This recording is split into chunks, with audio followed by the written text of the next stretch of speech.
Good morning. Welcome to the Budget and Appropriations Committee. My name is Danielle McCray. I'm the chair of the committee, also the councilwoman for the 2nd District.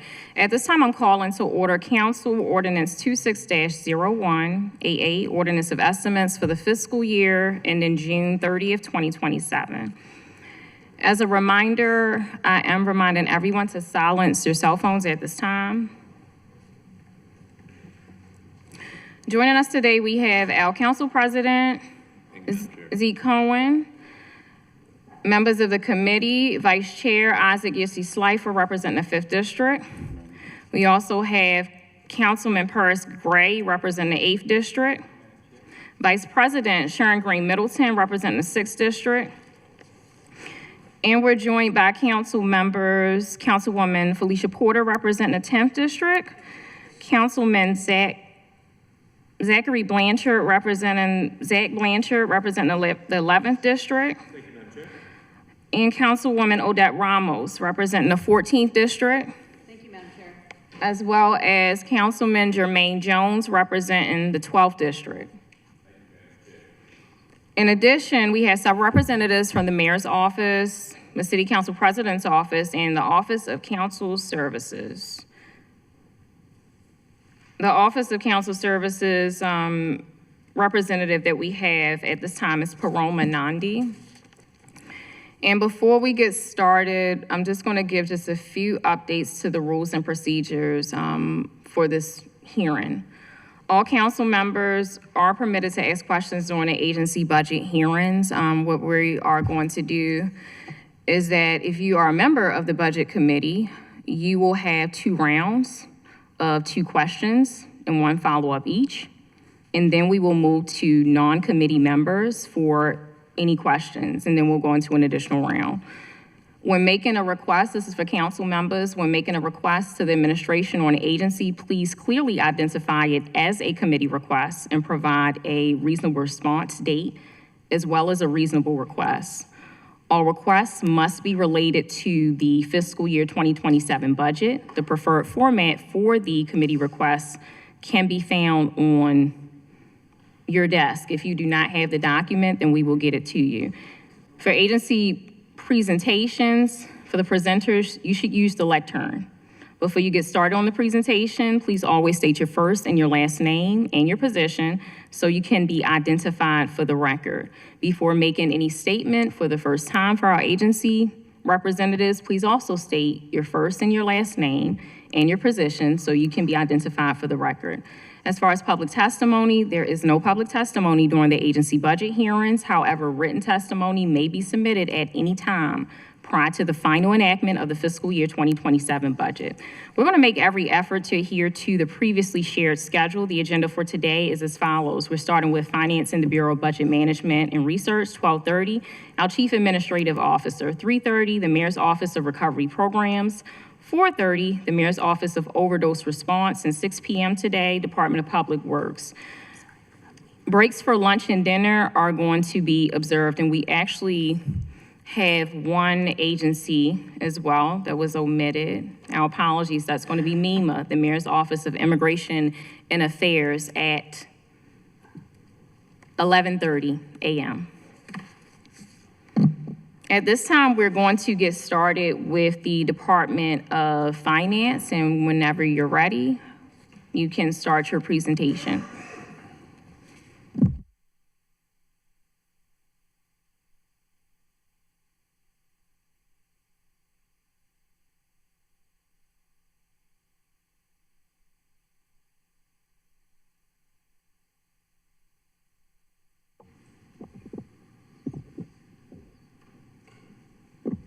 Hi, good morning. Bob Senemy, Deputy Finance Director.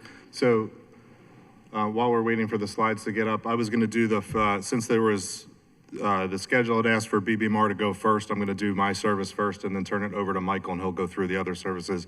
I'm happy to pause for questions after the BBMR service, or we can wait till the end, whatever the preferences of the committee.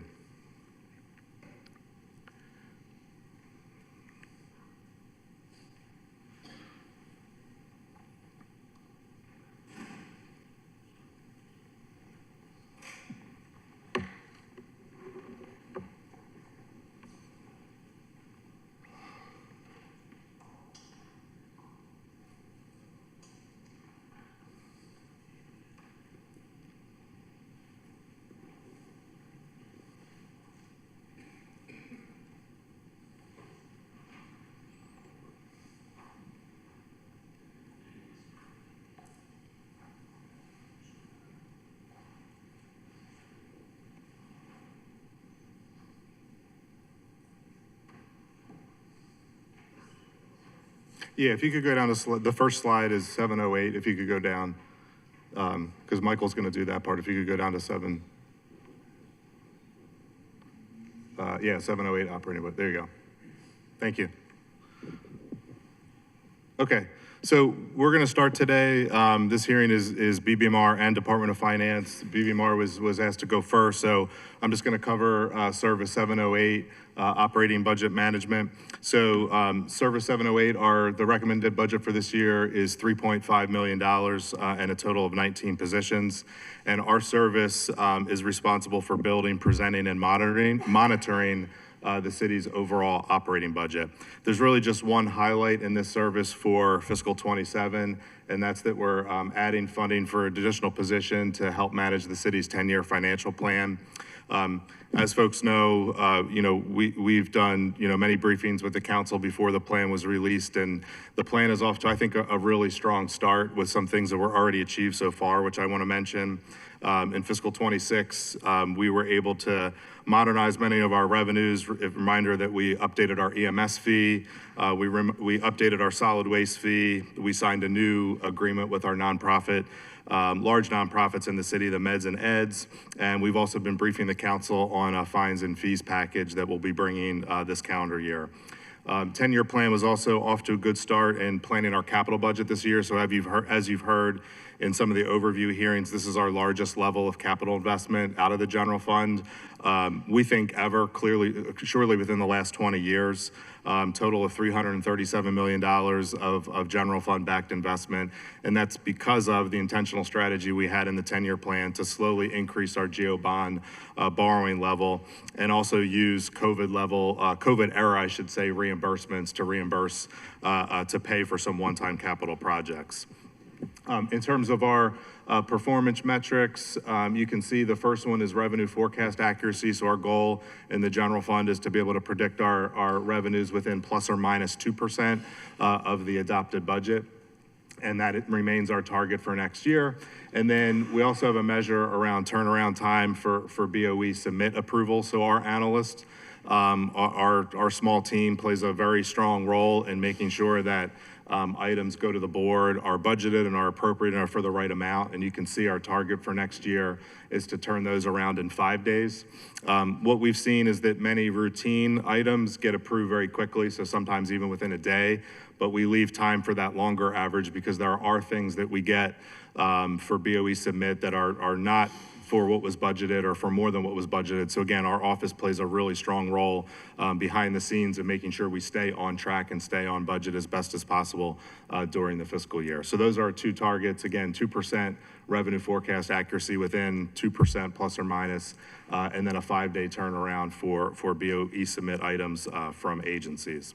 Of course, we play a role in coordinating the entire budget. So we'll, of course, be here to answer questions about the budget with agencies. And I did just want to mention one thing for budget publications. You all got the hard copies of the book.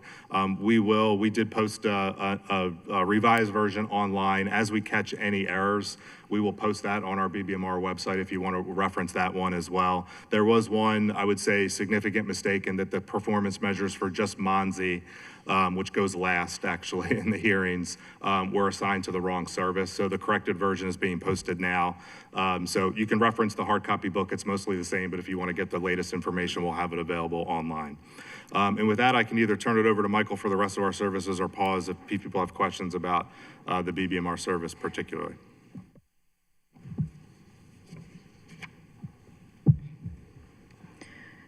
We're going to get some questions for you. Vice Chair Schleifer. I thought I just got a promotion. Not today. Bob, just a quick question. You were mentioning about the 10-year plan. The 10-year plan calls for a 2-cent property tax reduction for owner-occupied residents for this fiscal year 2027. Is that in this budget? So the 10-year financial plan did lay out a long-term strategy of how we would reduce our property tax rate. The plan for fiscal 27 that was presented to council was to pair that with a change in the homestead cap. And so this is one of the items we think we need both, legislative and administrative action to get it started. So it was not included in the 27 budget. We still would like to pursue that and want to work with the council to get that plan achieved and get it off to a good start. Well, the plan that you were talking about, which by the way, the 10-year plan is the administration's 10-year plan. It's not the city council's 10-year plan. So any plan that you have that requires city council legislation is a plan that would have to be done in conjunction and partnership and agreement with the city council, which is not the case. But what you're laying out was a 5-cent reduction if the city council were to pass legislation to raise property taxes on people who've been here for a long period of time. I'm simply just talking about the 10-year plan that you guys laid out way before that piece of legislation that would have given us a 5-cent reduction this year. There's a 2-cent reduction. So why is that 2-cent reduction not in this plan? So the plan had a phased-in approach to the 5-cent reduction. It was 2 cents in the first year, then 2 cents, and then 1 cent. So we had planned to phase it in over a 3-year period. What we had proposed to council, and we briefed members on this, is that we felt we could even be more aggressive and reach that 5% earlier if it was paired with homestead change. So that's we're trying to be more aggressive and get more relief for folks earlier in the plan. So we still think we can meet the fiscal 29 deadline that we had laid out, but our proposal was to be more aggressive.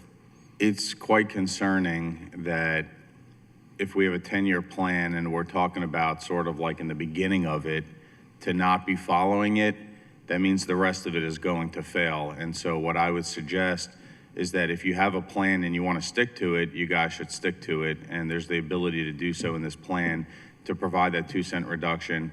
But if you're not going to follow the 10-year plan, or there's other parts in the 10-year plan that require the city council to endorse ideas that you guys have, I think that you should present that to the council far in advance. The plan is very clear. If you read it and go through to the appendix, each initiative says if it's something that can be done administrative, or if it needs city council approval, or if it needs state approval. We were very clear in our briefings that plan could not be done alone by the administration, that we needed support from other actors. So you can see the list of initiatives at the end of the plan, and all of them are marked with the savings amount, whether it's something that can be done by the administration alone, or if it needs either city council approval, state approval, or in some case needs to be negotiated with our unions. They're all marked very clearly. Yeah, I'll just end it on this, that the 2-cent reduction can happen without the city council. You guys present the budget. You can present any budget that you'd like, and you could present the budget that would reduce the property taxes for unoccupied residents by that 2 cents. The money's there, and you guys could do that without city council taking any action whatsoever. Thank you. Thank you. Do we have any other questions for BBMR specifically? Councilman Parker? Thank you, Madam Chair. Director Semi, just looking at the performance measure of revenue forecast accuracy and kind of where we stand on that at 2%. I know last year the goal was 2%, this year's 2%. How are we looking? I know the actual back in 25 was 3%. How are we looking so far this year? How's that number tracking? Yeah, so we think we'll be a little bit over the 2% target. And the reason for that is what we've experienced. I think you're referring to fiscal 26, the year that we're in. What we're experiencing so far this year is that one revenue source in particular has been coming in much better than expected, and that's income tax. So when we shared the fiscal 26 third quarter projection, most of the other sources are pretty close to balance. Income tax is coming in significantly better than expected. And as I explained at that hearing, the dynamic there is that going into fiscal 26, there was a lot of just, I think, like concern about income tax for very good reason. You had all of the actions that were happening at the federal level to, cut jobs. That was affecting Maryland as a whole and potentially Baltimore City. What we've seen is that the income tax stagnation hasn't played out that way. So the state has done better than expected and the city has done better than expected. So as of the third quarter projection, we were looking at about a $70 million plus income tax surplus alone. And then most of the other revenue sources were pretty close to budget. So We were a little bit over that 2% target, and that's the reason why this year. Thank you. Following up on Vice Chair Slifer's question, just remind us, in big numbers, big raw numbers, a 1 cent reduction in the property tax costs how much money? A 1 cent reduction in the overall rate Yes. would cost about $5 million. A 1 cent reduction in just the residential homeowner rate is closer to 2. It's a little bit less than 2 million. Thank you. Yep. Thank you, Madam Chair. Just as a reminder, for colleagues, if you guys can utilize these to send them down, to let us know if you have any questions.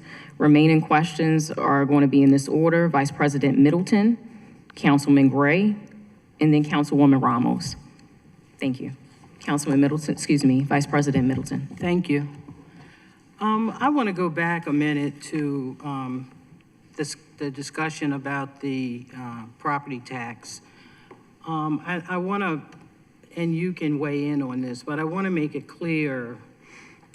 So I had a bill that I was putting in that had to do with the homestead tax. Is this part of what the discussion is? Yes. And I know it was stated that the administration could go ahead and do it, but you were going through a process with the Vice President of the Council to put in this bill that was held up in the Budget Committee.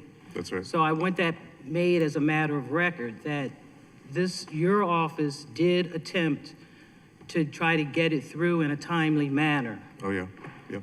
And that's what I try to, as a council representative and the Vice President of the Council, I try my best to work and build partnerships. And that's what this whole process is all about, because everyone is involved. So I feel that it is best to follow the process, and I think you were correct in trying to get it through the approval through the council. But as we speak, it is still being held up for reasons I don't know about. So I personally apologize for that. That's okay, understood. Yeah, we made our best attempt, and we still, we didn't meet the deadline for 27, but we still plan to work with the council to try to get that moving so that we can continue on our schedule of property tax reduction. And I want this to reflect that I tried my best to get that bill moved. And I think I had the votes for that, but it was held up. Thank you. Thank you. Yeah, let me say this on the record. Thank you, Vice President Middleton, for your work on the bill. However, the bill wasn't held up. It went through, and is currently going through the legislative process. This particular bill was not provided to us with the appropriate time to make sure that we were able to vet it as a committee, as we historically do. However, we do appreciate your work that has been done on this bill, and all of us look forward to the bill getting another hearing. But thank you. Councilman Gray, you have the floor. Madam Chair, I don't want to make this out of a hearing, but I did not get the opportunity. Vice President Middleton, as you the do not. sponsor of Vice this President bill. Middleton, you do not have the floor at this time. Councilman Gray, you have the floor. Thank you. Thank you, Madam Chair. Sorry, give me 1 second. So FY27 proposed operating budget for finance bump up about 3.5 million from 49.1 million to 53.8. What specific milestones does BBR expect to achieve on this 10-year financial plan in FY27? And how will the additional position that was created for the FY27 be implemented? And how can the additional position funded for the plan implementation be measured? Sure. So our plan, the 10-year plan, as I mentioned earlier, is very clear, has a series of initiatives, has savings amounts, estimated savings amounts, or revenue generated from the plan. There's 85 initiatives in the plan. As I mentioned, each one is clearly delineated, whether it's something where we can act alone, where the administration can act with some coordination or where we need council approval, state approval, or something that is union negotiated. So I think, you know, and also the plan has the fiscal years laid out of when we would plan to implement each initiative. So we have a schedule that we will, you know, make every best effort to meet, and we'll be tracking against that plan. If we miss something and have to delay it for some reason, we'll say that and update it. Our plan is there's a website where we have all those, and we'll be doing quarterly updates where we'll say, here's the status of each initiative. I can tell you internally within the administration, we've had, you know, a lot of discussions already about setting up small initiative teams that would be responsible for kind of leading initiatives and getting them going. The first phase of initiatives, because they were largely around revenue monetization or the property tax proposal or the capital budget, we were able to kind of coordinate mostly within finance and a little bit within the Department of Planning on the capital budget. But some of the other initiatives will require more coordination with agencies, and we're standing up some of those teams today. I'll mention one example just this year. We've been talking for many years about getting more people signed up for available state tax credits, namely the state homeowners tax credit. There's already been a team stood up to start working on that, to look at that, to think about the best methods for reaching out to residents and getting them signed up. So that's an example where we have a cross-functional team already led by our Mayor's Office of Community Affairs that's pulling in the right people from other agencies, housing namely, that does a lot of that work to try to get that work going. And then with clear targets of how we meet that goal, you know, that we need to sign up a certain number of people per year to stay on track. So not only do we have kind of the tracking of the 10-year plan as a whole, but even each of the initiatives, we have individual measures that we want to set up to make sure that we're meeting those goals. And we'll fall short. There's no way we're going to implement all 85 initiatives perfectly or on time. You know, my experience, I worked on the city's first 10-year financial plan, and when we go back and look at it, we implemented about half of the initiatives, and some of them got held up or didn't pass or we couldn't get agreement on. But even if we could implement half or 2/3 of the initiatives, the city would be much, much better off than it is today, as opposed to just kind of standing still and waiting for things to happen to us. Yeah, and I just want to echo the sentiments of my colleague in the 5th District, just to ensure that every step of the way that the council is notified, and when there's opportunity, or even if there isn't, that we find opportunities for the council to be involved in it. I think this is a collaborative process. The 10-year plan is not just one person's 10-year plan, it's the entire city's. And so if we're representatives of those different communities, that we literally have a seat at the table to be able to make sure that the investment that's going in, the additional positions that are being created, that we can actually measure success in a tangible way. So thank you for that answer. I just want to make sure that that's on the record, that we want to make sure that we are just kept abreast, and you've done a great job of doing it, but we want to continue to keep doing that throughout the year and throughout the years. Yeah, it's very important to us that this is a partnership. We will continue to keep the council up to speed on that. Like I said, we'll be updating our website periodically that people can check at any time and see the status of initiatives. And then I think we should get in the habit of coming to the council periodically, you know, whether that's once a year, twice a year or something, to kind of give kind of a broader update on where we are. We're happy to do that. Thank you. Thank you both. As a reminder, please silence your cell phones at this time. We are going to move to Councilwoman Ramos for our last question for BBMR before we finish the finance presentation, the total presentation. Thank you, Madam Chair. I have one question directly related to your service, and that is that you had said that there's, and it says in the book that there's going to be additional funding for an additional position for the 10-year plan, but it's the same number of positions in your service. So are you adding funds for that particular person? So you're not adding a position. We have the funds in the budget for the position. We haven't created the position yet because we're trying to get it correctly classified. Well, that leads to a larger question then around the classification. Like, for instance, in housing, we're adding 1.1 million for additional positions. And so are we going to end up waiting in the middle of the year for the position? Is it not, are none of these new positions that are being budgeted are actually reflected in the numbers? It depends. It's on an agency by agency basis, and you'll see it in the book. So if there is a situation where We're not yet sure of the correct classification.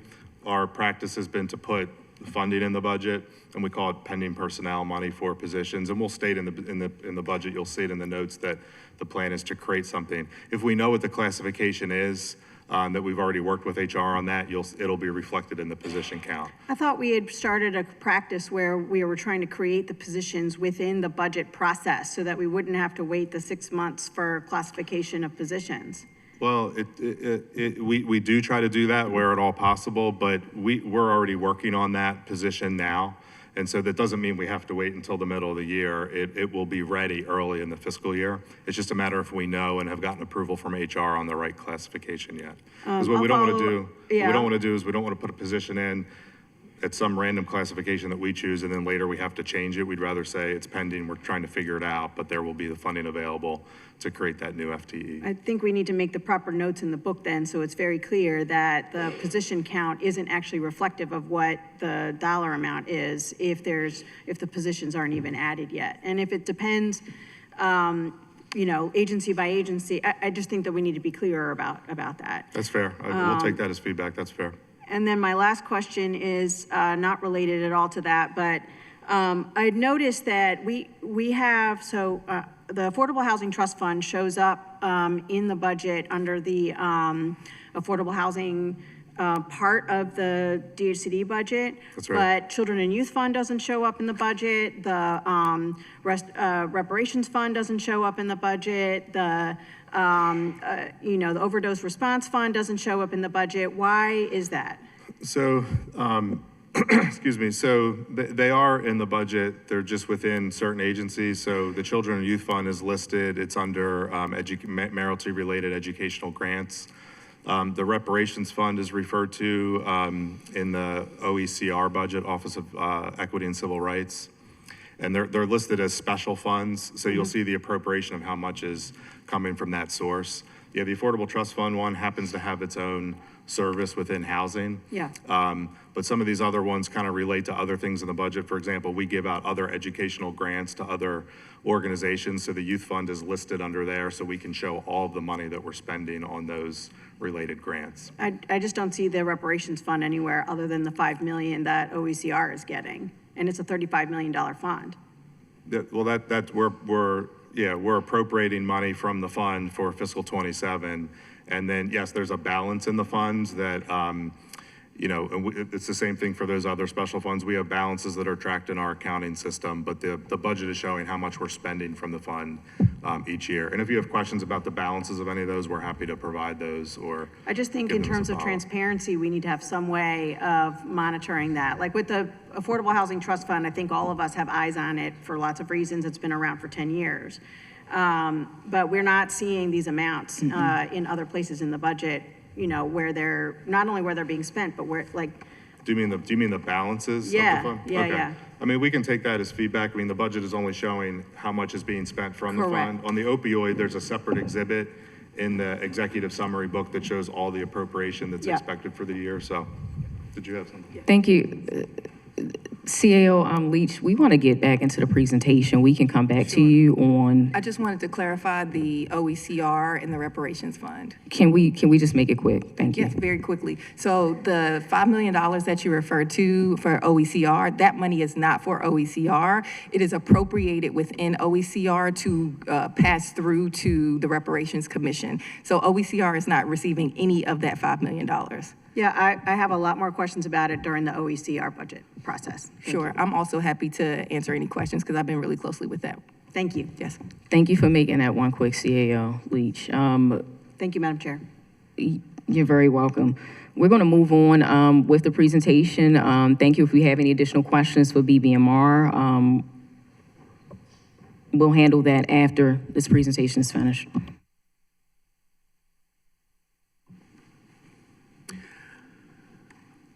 All right.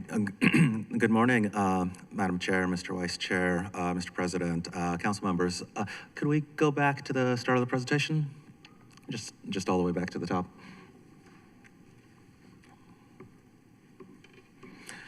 And while we're doing that, I am joined by my team. You heard earlier from Deputy Finance Director Robert Senemy.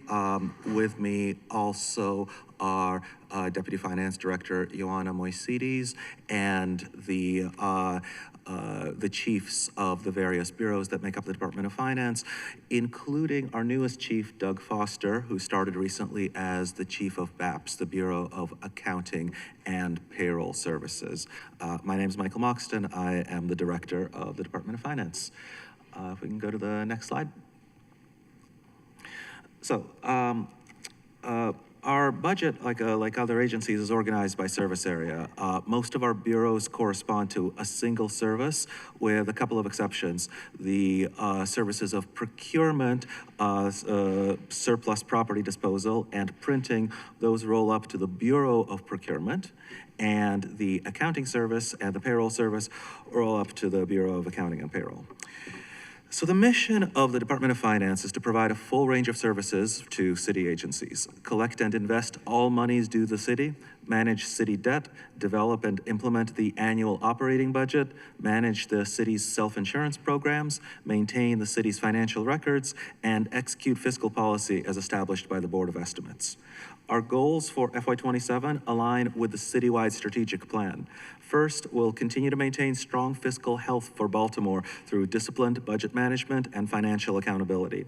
That includes not only maintaining balanced budgets and strong reserves, but also executing on the city's 10-year financial strategy released earlier this year, which allows us to achieve structural balance, support critical infrastructure, and offer tax relief to regular Baltimoreans.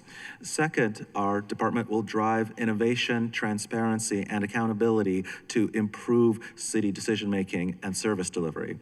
That includes continued progress on the procurement transformation, working with every agency to reduce and eventually eliminate audit findings, and improving the customer experience for our residents. Next slide, please. Thank you. We will begin our review with the Bureau of Revenue Collection. So at 128 staff, this is the largest part of the Department of Finance. This service is responsible for collecting all of the taxes, fines, and fees that ultimately let us run our city, helping us to maintain an overall 98% collection rate that is near the top of the industry standard. It's also our most public-facing service. I'm happy to report that call center times continue to stay low, declining to 4 minutes last year and to just 2 minutes in the last few months. This comes as a direct result of our efforts to staff up. The recruitment and retention strategies developed by our HR team have driven BRC vacancies from 14 at this time last year to just 2 today. That's the lowest in the Bureau's history. In addition, we continue to review our workflow in partnership with BSID and digitize wherever possible. In the past year, these efforts have brought down lean sheet processing times from 6 weeks during the busiest times of the year down to just 2 days, where it's stayed for the last several months. We have finally rolled out payment plans over the past month for homeowners with property taxes in arrears.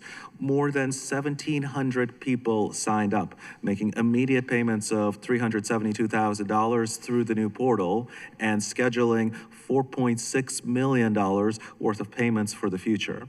The response was overwhelmingly positive, and we are working in partnership with BSID and the Promise Pay Network to expand this service to more homeowners in the future. The Bureau's FY27 budget reflects a net zero transfer of 7 personnel to the city's new Department of Consumer Protection and Business Licensing. Next slide. So next we turn to Treasury. The city continues to take advantage of historically high interest rates and generate a strong investment return on our cash portfolio, which has been providing some much needed relief to our overall budget.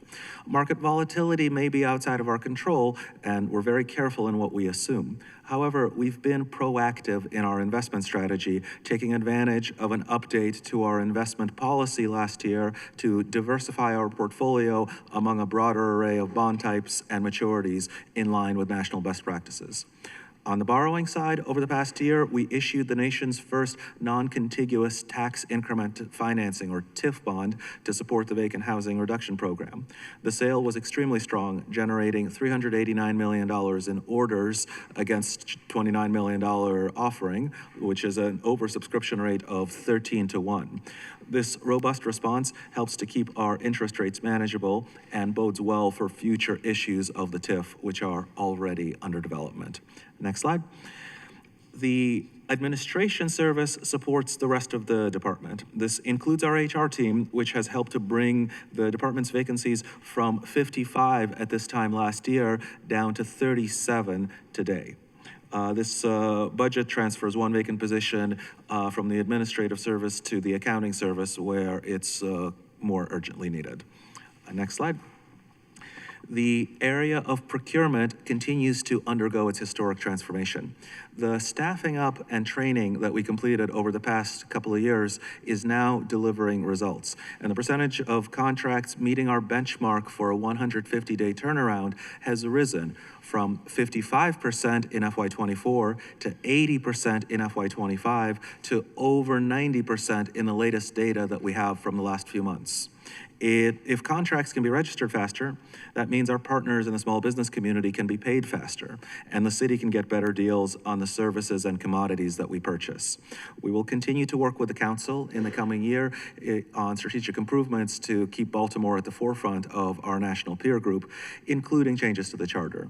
The FY27 budget completes a transfer of positions from DPW as part of a centralized procurement model that has created procurement specialists within BOP dedicated to DPW procurements. Next slide. The surplus property disposal team ensures the timely auctioning of city assets that are no longer in use, bringing in a steady source of revenue for the general fund. There are no changes to this area in FY27. Next slide. Printing Services provides a professional central print shop for all agencies. In the FY27 budget, we have centralized costs for the citywide contract with Xerox. And just a quick note, there was a question earlier about the Department of Finance's overall budget. Much of the increase to the Department of Finance budget from 26 to 27 is actually just this transfer of the Xerox contract, moving it from kind of across all agency budgets, centrally into the Department of Finance. Besides improved cost tracking, this will allow us to more efficiently manage the city's printer fleet and realize savings from underutilized machines. Next slide. The payroll service continues to ensure that all of the city's full-time, part-time, and seasonal employees are paid in a timely manner. Oh, okay, sorry, I'm just gonna let the slides catch up for a moment. Thank you so much. We have partnered closely with the city's unions and the Office of the Labor Commissioner to implement the complex agreements completed over the past year, including retro payments. The budget reflects position adjustments between payroll and accounting within the Bureau of Accounting and Payroll Services. Next slide. The area of accounting has seen significant improvements over the past year. Under the leadership of our new chief, Doug Foster, and our deputy chief, Danielle Tillman, we're continuing to improve workflows and build up the team. This past year, the city issued an on-time ACFR, or Annual Comprehensive Financial Review, and completed an on-time federal single audit for the first time since before COVID. We are already building on this in the coming year and working with all city agencies to prepare for the year-end process and focus on eliminating single audit findings. We're adding 2 positions to the service in the FY27 budget through internal realignments. Next slide. The Bureau of Risk Management ensures that policies, procedures, and trainings are well executed around the city to keep our workers and residents safe. This budget creates an industrial hygienist position that will coordinate efforts around the city to reduce staff exposure to occupational hazards. Next slide. The Fiscal Integrity Office oversees the implementation of tax credits and ensures that all rules and regulations are applied fairly and equally to all who apply. There are no changes to this area for FY27. Next slide. The Finance Project Management Office provides technical assistance, reporting functionality for software systems used by the Department of Finance. The FY27 budget completes the in-housing of agency IT specialist positions and facilitates the transfer that creates the Bureau licensing, the business licensing city agency. Next slide. The Grants Management Office oversees all grant activities in the city and develops standard operating procedures and guidelines to ensure grant management best practice. This office has been expanding its role within the city, convening agencies for working groups and deep dives on shared problems, conducting trainings, and completing a citywide assessment of our grants practices. We have seen improvements over the past year, with the number of federal single audit findings citywide falling from 28 to 20. We will continue to work closely with our agency partners in conjunction with the City Administrator's Office to reduce and ultimately eliminate single audit findings. Next slide. And lastly, the Corporate and Revenue Compliance Office ensures that large companies operating within the City of Baltimore don't fall behind on their obligations to the city. Their work has already recovered millions of dollars and ensures that our corporate partners stay true to their agreements so that every taxpayer dollar owed fairly under law can be collected from those who owe it. And with that, I will be happy to take your questions. Thank you, Director. We're going straight to our Council President, President Cohen at this time. Thank you, Madam Chair. Thank you, Director. I do want to start on a positive thank you for meeting the timeline of the single audit.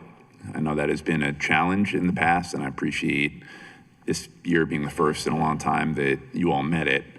That said, last week, the Board of Estimates received a financial audit covering the fiscal years 2023 and 2024. The audit revealed that the Finance Department lacked proper revenue tracking and accounts receivable controls, leaving us with millions of dollars of unpaid bills owed to our city. We have unpaid bills for leases, loans, permits, Miss Utility, pilots, and even bills associated with the conduit. In many cases, the Finance Department failed to send out final bills and legal notices. They failed to refer some bills to the Law Department in a timely manner. They failed to bill some leases in the correct amounts or to increase rental bills consistent with contractual obligations. Sometimes they just relied on automated delinquent notices with zero follow-through.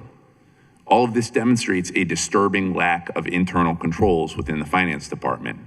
The audit is available online, and I encourage everyone to read it. When our agencies fail to collect the revenue our city is owed, that undermines faith in government, places strain on already cash-strapped residents, and causes us to lose out on opportunities to invest in parks, playgrounds, and the people we serve.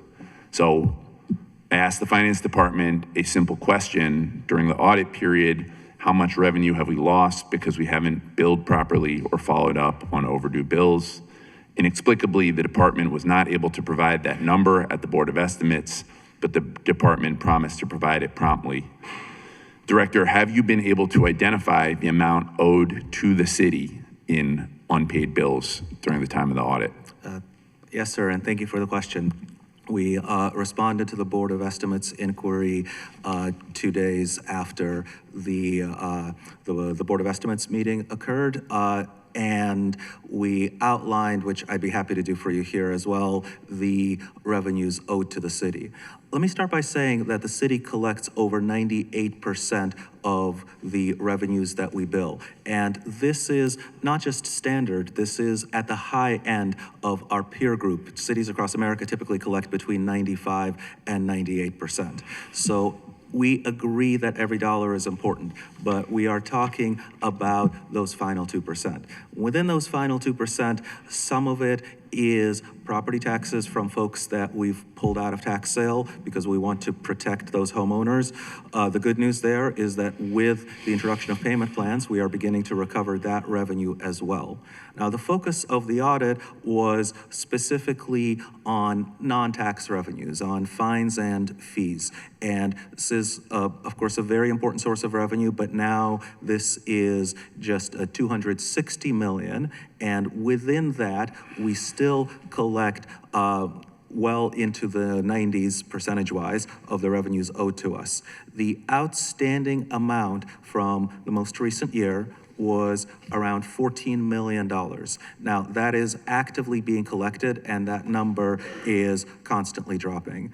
That further breaks down into bills. Director, I'm sorry, I'm going to interject here. I'm asking for the entire period of which the audit covered. Sure. We included that in the slides that we shared, but in the FY24, sorry, I just want to make sure I quote the right number.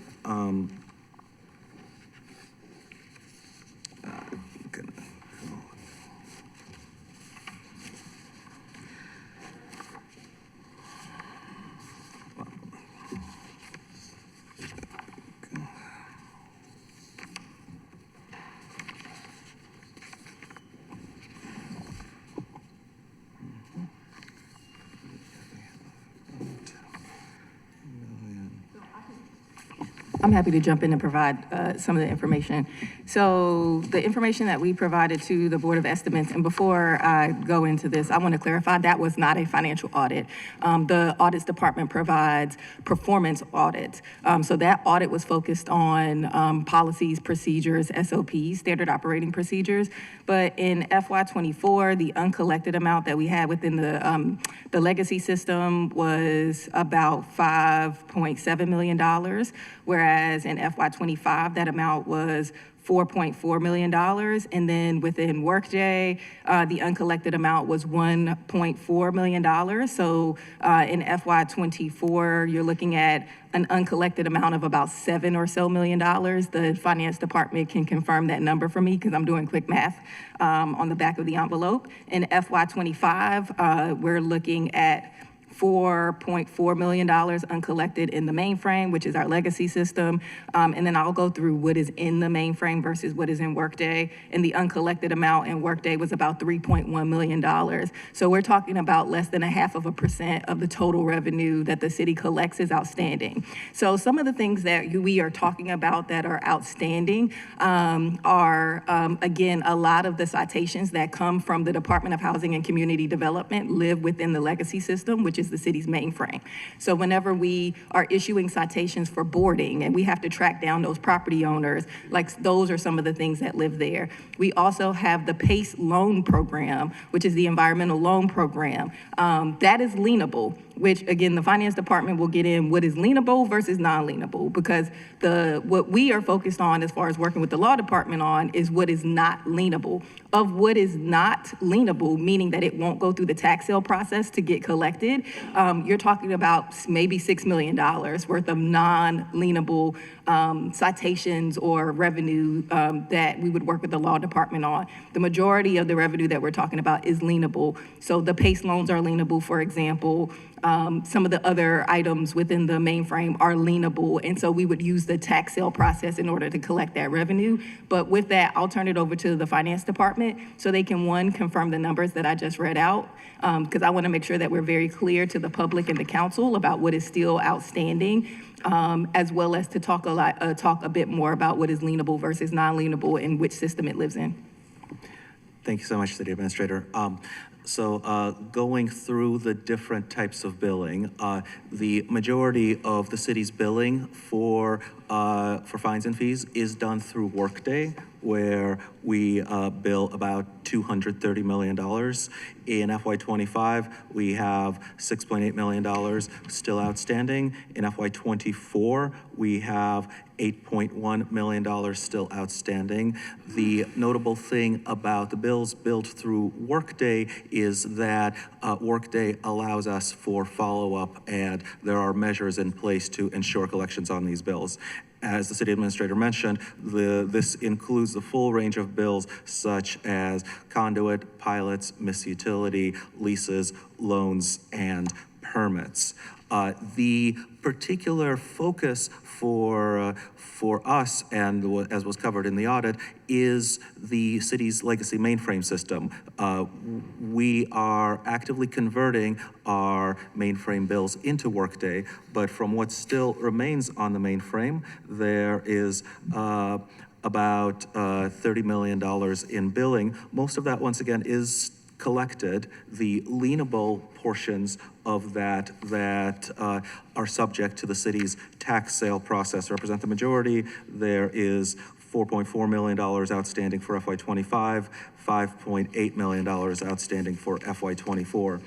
And that finally leaves us the mainframe non-lienable bills. This is the biggest focus area for us, where we're working in conjunction with the law department to refer bills to collections where appropriate. This is also the smallest area. There is $3.1 million in uncollected revenues in FY25 for these types of bills, and it's $1.5 million in FY24. It's $1.1 million in FY23. The further back you go, the lower these numbers tend to be as we've had more time to collect on them. And I'll just end by saying that the purpose of the audit as a performance audit was to look at our standard operating procedures. In the time frame that the audit could look at, just 3 years ago and 2 years ago, there were things that we could be doing better that were found that have since been improved and fixed. The biggest one was staffing. We were understaffed as a department going back to FY23. This was still coming out of COVID.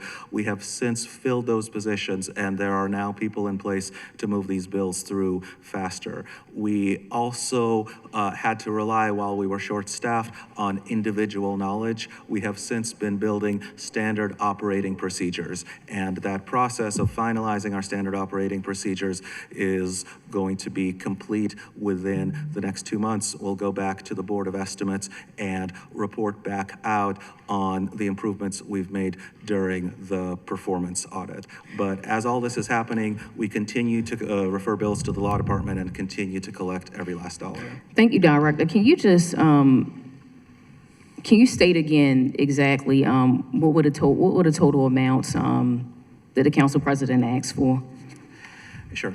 In fiscal year 25, the outstanding dollars owed the city from non-tax bills are $14 million. They are approximately similar in past years as well. And thank you, sir. I just need the totals. I just need the total amount. Oh, so you would like the grand total across the 2 years? Let me see if my staff has the exact number. I want to avoid doing math in my head to get you a formal answer. The question is for 23 and 24, sir? Yes, for the period covered by the audit. And while you're doing that, I just want to be also extremely clear with the public. This was, as you said, a performance audit that found a severe lack of internal controls within the department. And so I think it is important, as we level set, every single dollar needs to be collected. Clearly, there is going to be some gap, but when it comes to our policies, our procedures, the way we are set up with the law department, our ability to collect on every single bill, every single dollar owed, as the city council, as the fiduciary stewards of the city's tax dollar, it is extremely important that every single dollar is collected. And so as your staff is coming up with that number, my follow-up question is, what is the agency doing? I heard you're staffing up, but what is the agency doing to make sure we are collecting on the entire $14 million plus, or as much of it as is recoverable? Absolutely. We agree on how important it is to the city. we are taking a variety of actions because this $14 million covers many different types of bills. On some of these bills, the lienable bills, we are working closely with DHCD because this is part of our vacancy work. A lot of these bills are for demolition and cleanup of properties, and we work through the vacancy team to recover money if it's recoverable. Oftentimes it's not recoverable, and then it becomes subject to the in-rem process.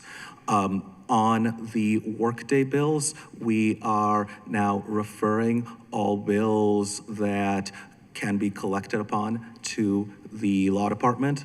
And as I mentioned before, this is many different categories of bills. Some of this includes pilots where we work with the law department to analyze the underlying agreement and make sure the agreement is being lived up to. Some of this is leases where there are complex agreements that lawyers need to look at, because oftentimes what happens is if something is unpaid, it's not because no one's going after it, it's because there's some kind of a dispute over what the lease said. And so we are pursuing legal action on those. The largest area of focus for us is what I mentioned before in the mainframe bills. That includes conduit. I'm happy to say there that we've collected all of the most recent large outstanding balances from BG&E. We are going after conduit dollars very aggressively for the rest of what's in the conduit. That is various types of data companies, including Verizon. And over these next several weeks, as our standard operating procedures become complete with staff in place, we're initiating regular meetings with the law department to outline what's still outstanding and dashboard it so that we can keep bringing it down to zero. Thank you. Let me just close by saying the bottom line is this: Baltimoreans deserve excellent accounting practices from their finance department. They deserve to know that our systems work and every dollar is being collected and spent appropriately. The results of this audit are cause for serious concern. I appreciate the changes that you are making. I appreciate you all staffing up. It is extremely important that we collect our unpaid bills and that we get this right now, not in a distant time frame, not tomorrow, right now. And again, I will await your staff to answer that question, and I appreciate you, Madam Chair. Good morning, Ioana Mositas, Deputy Director. If I can just provide the numbers and also some context on the corrective action plan. So for FY24, total outstanding is about, sorry, my eyes, 15.3 million, and that is a similar number for FY23.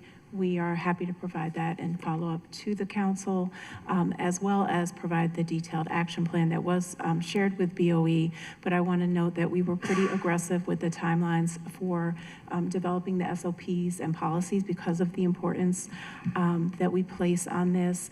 We anticipate that it will be a very busy summer, so those SOPs and policies will come out, and then we'll have an iterative process of seeing if we need any refinements, as well as the technology changes. And as noted, we have had staffing changes both at BAPS and revenue collections.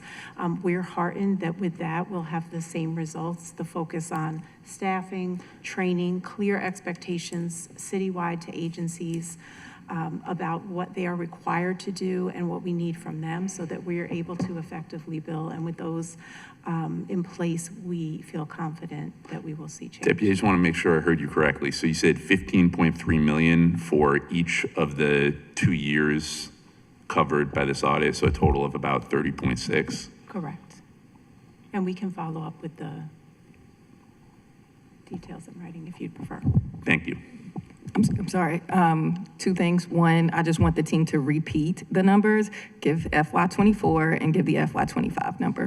And then we will come back and confirm 23.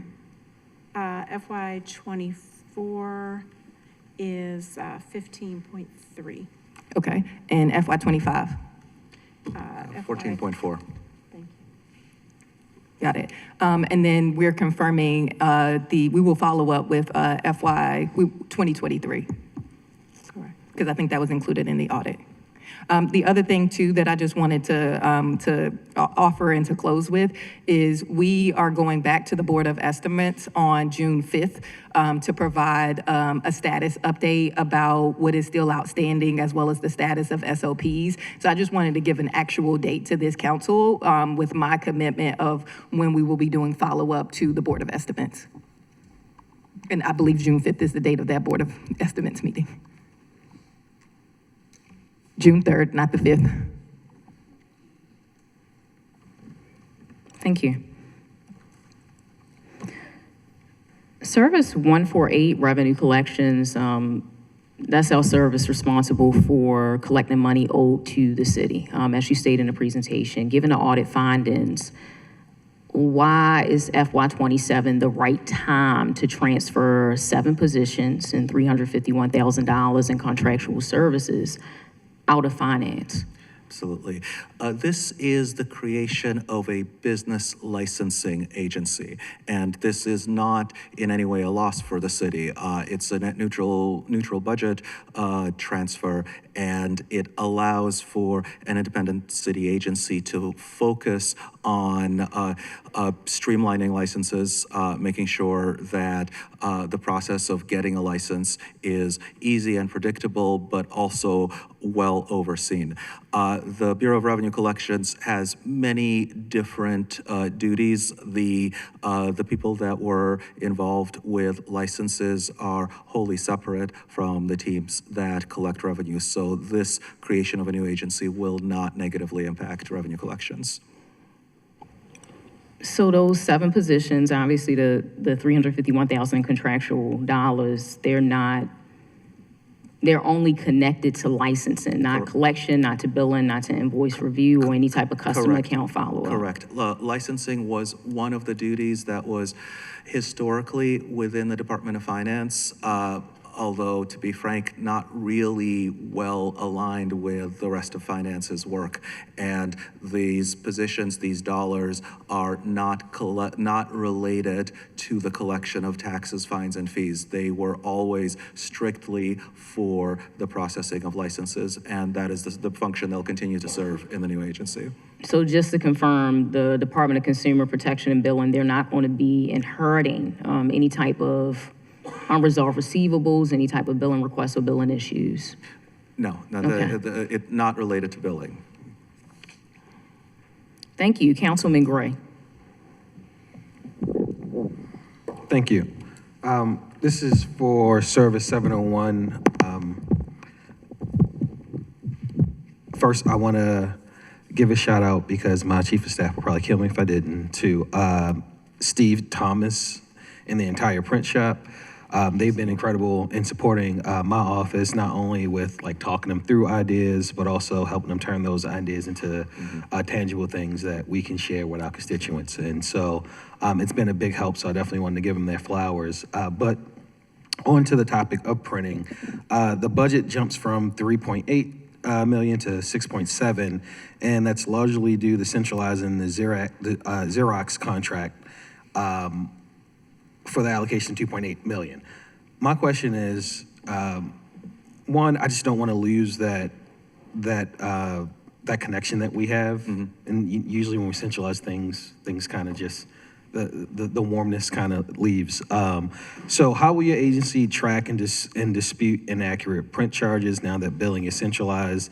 And then can you also talk us through a little bit about how inflation is impacting the city's printing costs, or if it is. Do you want to take it? Good morning, Adam Manning, your Chief Procurement Officer. Thank you, Councilman, for that question. The Xerox change is working with Steve and our business partner Xerox, looking at the fleet, seeing what machines are now obsolete, they're not being used. Xerox and Steve did a very in-depth look with our partners in BSIT to see what was actually being used. For example, in procurement, we had 2 machines and we realized we didn't need 2.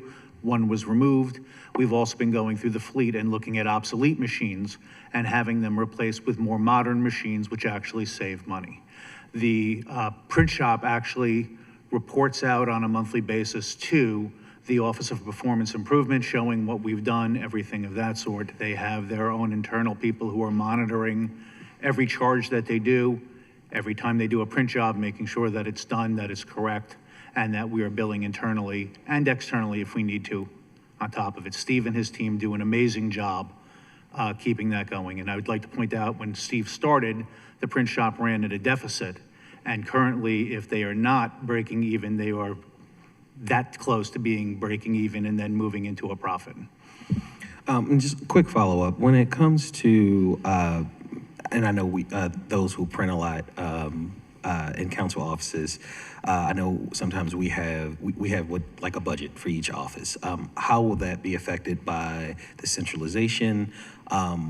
Will it increase? Will it decrease when we run out of the budget? Like, do we still go to the city council president's office? Do we talk to the centralized person? How does this work now when it comes to those? You would those still types go of through the city discrepancies? council president's office, and then they would do it to us, and then Steve would bill the council president's office in each individual budget item as it moves forward. Okay, thank you. And for my second question, I wanted to discuss the surplus property disposal for a second.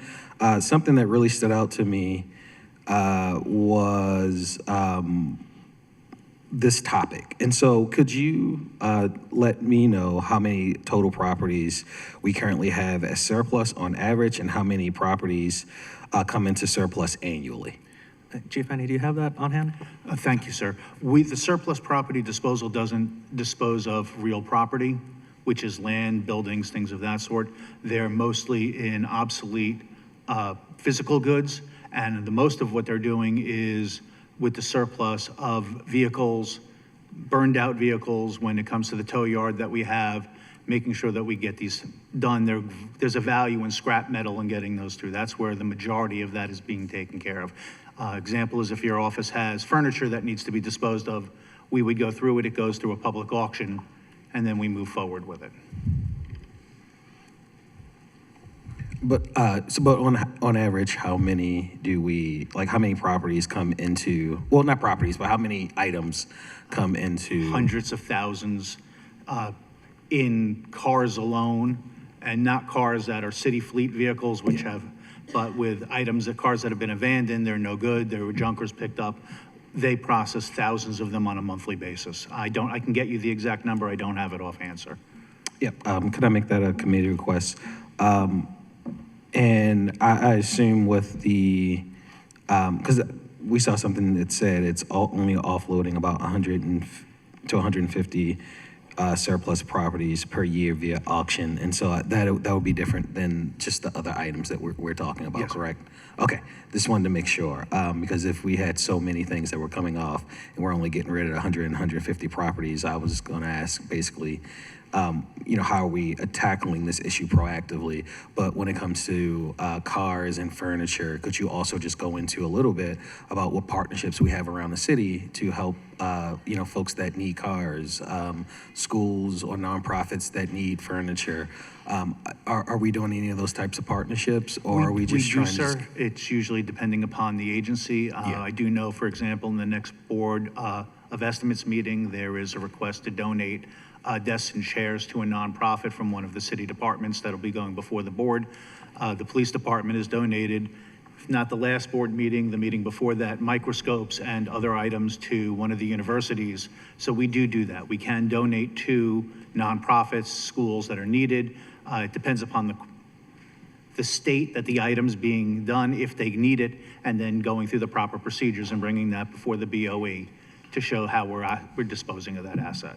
Okay, and then CAO Leach, is there, do you think there's a need or appetite for centralizing that type of process? If we're leaving it up to said agency to figure out what they want to do with their property. I know most of the times if it's in great condition, they'll try to give it to someone else, but I'll also, and feel like, in a way, if we centralize it, we could have maybe certain places that we know that, or vendors that we know that we can give those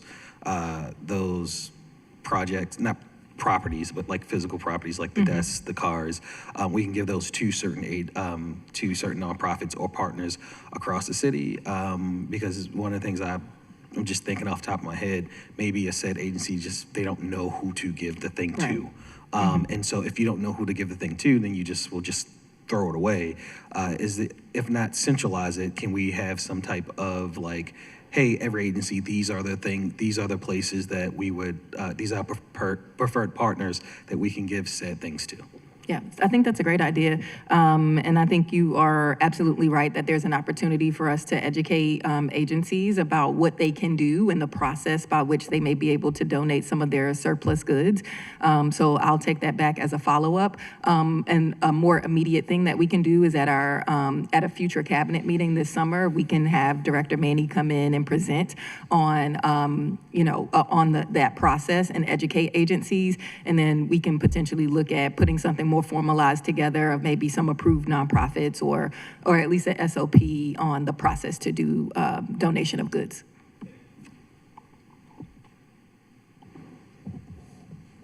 And Councilman Grau, I just want to verify, did you have a committee request previously? Did you state that you had a committee request?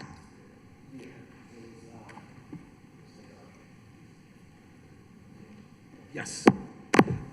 With the surplus, the items that were coming in, I believe I asked. Help. There we go. You have to push that button. I believe what I asked for was if we can, what we're offloading and what we're actually bringing in, if we could just get like a maybe itemized or like an itemized list of the things that we're bringing in from whatever department. We get like an itemized list of what we're bringing in every year, or at least this past year. Yes, sir, we can get that for you. Okay. Is there a timeline on your request, sir? 2 months We can from make today. We can make it happen, sir. Thank you. Thank you.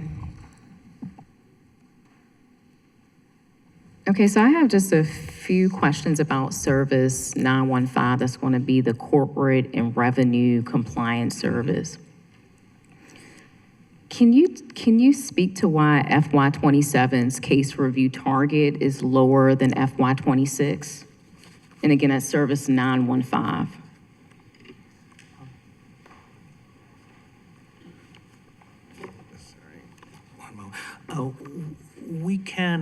We can review that for you and come back to you. This is a newly broken out service. So this is the first time that we've had measures for the service. Previously, it was held in the director's office. So right now, we're not working with any actual data since this, or with any historical actuals, since this is all just kind of newly created in the budget book.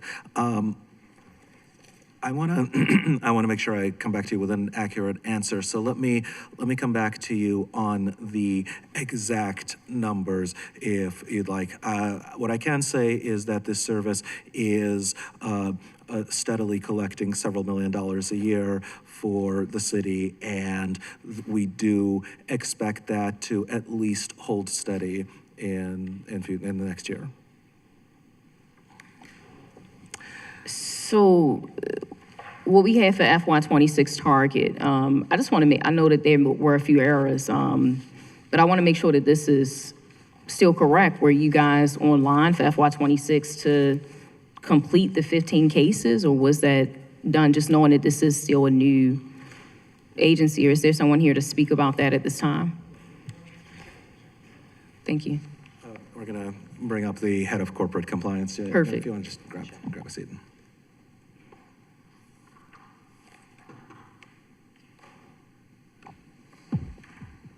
Everyone hear me? Dan Goldberg, Corporate Compliance. So I can address both questions, but let me go back to the first one about FY26 versus FY27. We had 3 people in the department. One was a contractor, 2 full-time. He has since retired, gone, he spent, 15, 20 years at the city, so a rightful retirement. And he had a lot, working with us for a large caseload. He helped stand up a lot of the things that we're doing, including getting direct payback from the federal government for our environmental projects. And we have not replaced him yet. And so the target goal is based upon essentially losing 1/3 of our department because he retired. And I think the second question was whether or not we're on target for the FY2026 recovery. We're actually ahead of that recovery. We have averaged about 5.5 per year. It has gone up and down depending upon the fiscal year. And what I put in there, sort of important to make a distinction, is I've only put in there actual recovery. We've identified additional revenue and taxes that we are still working hard and we believe will be coming in, including at the end of this fiscal year. But I didn't want to actually include any revenue in there that hasn't hit the city's coffers yet. Mm-hmm. And thank you, Dan. And I will just quickly add that we are working on a plan to replace that retiring staff member. So it's in the works.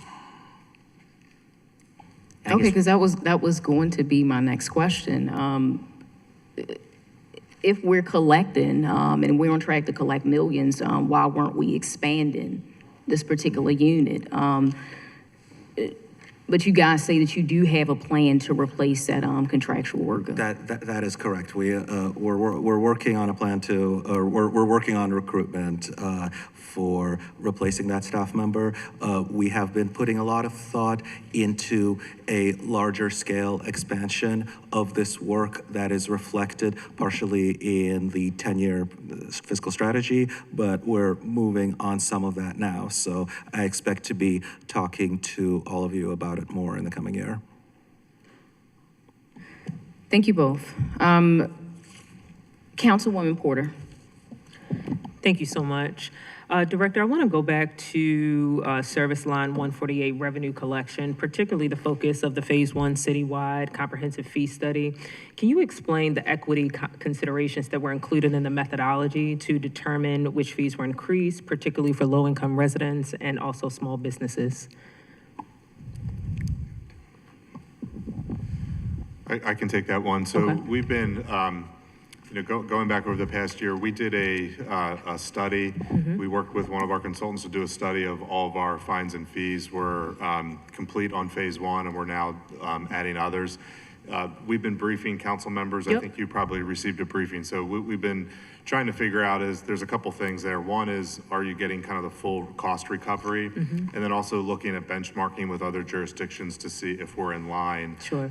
with where others are. So we expect, our analysis is near completion, and we would expect to have some package that we would come to the council with in this calendar year. And one of and I believe this was a question during my briefing about the equity and the methodology. As we see different residents, affordability is a very serious issue across the city. And so if you can just gloss over any type of equity considerations, what were in the methodology, how did you all determine whether which fees would increase, which fees would not, based on what we're doing in Baltimore City and the surrounding jurisdictions? Yep. Bob, I can take this one. Yes, ma'am. All right. Thank you so much, Councilwoman, for that question. So the mayor absolutely prioritizes affordability, and as a part of this, we did the overall assessment. We actually grouped it into multiple phases. So what you all have been briefed on is Phase 1.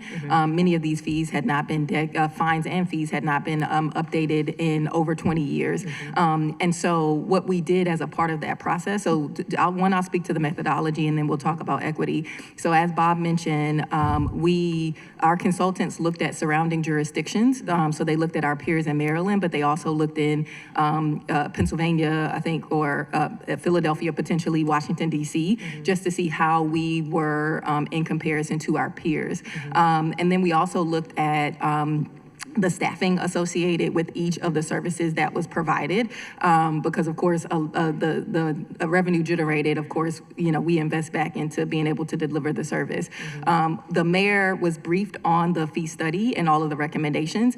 We then looked at which fees would be passed directly on to residents versus those fees that would be passed on to business owners, homeowners, for example. And the package that we hope to bring before this council is one that limits any kind of direct impact to, for example, renters. There was a fee related that there was concern about it being potentially being passed on to renters. And so those were the types of things that the mayor looked at as far as ensuring that we're not passing on additional burden to our residents. But here's what I want us all to think about when it comes to fines, when it comes to fees, when it comes to utility bills. If we waive fees or fines or even water bills for particular individuals or property owners or what have you, it then just gets recirculated back to the general population, right? And so everybody has to be paying their fair share so that we don't overburden particular users of our system. And right now, because our fees have not been updated in so long, we are really subsidizing a lot of these services when you compare us to our peers. And I thank you for that question. And you hit the nail right on the head where I kind of want to go with this about everyone paying their fair share. So as we're talking about different fines and fees and everyone paying their fair share, how are we utilizing or leveraging other institutions within Baltimore to potentially pay their fair share? And subsequently, are we working with any of the employers within the city? As you mentioned, we are highly subsidizing a lot of the fines and fees within the city of Baltimore, but I think that directly speaks to the system of wages within our city. How are we leveraging our influence to talk about an increase in wages, increase in some of the disposable income that families should be having? Yeah, so thank you so much for that question. So I think a couple of things there. One, of course we want large institutions, large users of our systems, large users of our water utility. I'll start there and using that as an example where we've been focusing on kind of the corporate users, the large accounts that still have outstanding balances, and we've been going after them aggressively. We'll talk about DPW and water rates and collections tonight, but we want to make sure that, those folks who are using our system are, paying what they need to pay into that system. And so we've been aggressive about going after those actors. We talked a little bit earlier just about the conduit and users of that system. Street cuts, for example, right? Where oftentimes it's our utilities that are have outstanding balances or that we have to work in partnership with around utility street cuts, for example. And so we are beefing up to be more aggressive, to go after those institutions to ensure that anything that is outstanding that they are paying into the city, because back to the larger point that you and I just talked about, someone has to subsidize those costs if those costs are not being borne by, those larger entities. As far as just wages overall in the city, I mean, what you have in front of you in this budget is probably one of the most aggressive wage packages that the city of Baltimore has ever had. We have the most modernized wage scale that we've ever had that now includes over 20 steps. So now with our unions, our workers get steps every single year and a COLA on top of their step increase, right? And this is now in line with some of the best practices that we see across the country. And I think the best thing that we can do is, one, be a model for how you treat employees, how you invest in employees, and how you raise wages even through uncertain fiscal times like we're experiencing, not just in the city, but in this country. And so, one, I am proud that we are investing in our workers in this budget. And the mayor has been very vocal about a living wage and good paying union jobs, and he will continue to be vocal about that. But we have to do our part as a city. And I want to be clear, I'll close here. I want to be clear, while we are increasing the wages, which is a big part of the 10-year financial plan, is modernizing our wage structure and having a higher paid workforce so we can fill those vacancies and provide quality services. There's a lot that we have to do, especially around our facilities, to make sure that the conditions in which our employees are working are better. That's also why you see a $300 million investment on the capital budget, so that when you go to the Benton building, there's more than one working elevator, which that is in the capital budget, to get an additional elevator working in the Benton building. But that's why even on the capital side, we're trying to make those investments as well.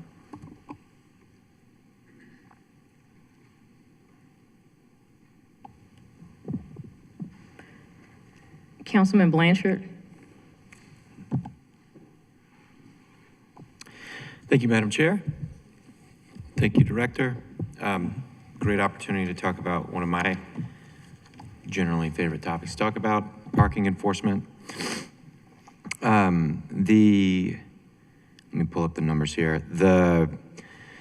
I think it's 40, if you look at the parking and moving open fines in citations for open fines in Open Baltimore, it's around $48 million. Presumably most of that is, so that's not including that's the fine, not the penalty. And that is presumably mostly parking tickets. I guess there are some moving tickets that could be non-camera presented, but so I broke it down by year. A lot of that a lot of that's pre-2018. Some of that goes, I think, back to like 2006, 2007. But even in 2025, I think there was $6 million of open parking and moving non-camera fines for 2025, which was a jump over the previous couple years before that. Potentially that could be because parking enforcement is starting to do a little better, which is good, but and I think this is a multi-agency thing. Can you walk me through, so let's say, right, my car gets ticketed because I didn't pay the meter, right? And the TO comes and tickets me. And then I don't pay that, I never pay that ticket. Can you walk me through the process for when is something done about that? How does the debt collection, the enforcement, how is that supposed to work? Let me refer you to Chief Neely. Good morning. How are you, sir? Doing good. Carla Neely, Bureau Revenue Collections. So for parking, unfortunately, from 2020 until about 2024, there was the amnesty. People just don't pay. 2024, 2025, we began to institute our, introduce our fines when parking fines, citations, camera light tickets weren't paid. We also introduced a new collection agency May of 2024.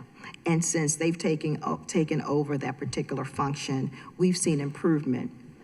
Because prior to that, we had another organization, and they did not do a lot of work, but also they were limited because, again, we weren't doing fines. So in the last 12 months, using this new agency, there are about 1 million citations that were actually referred to this organization. And what was collected over the last 12 months was about $38 million for individuals that were Maryland tags versus out-of-state tags. That was about 10 million.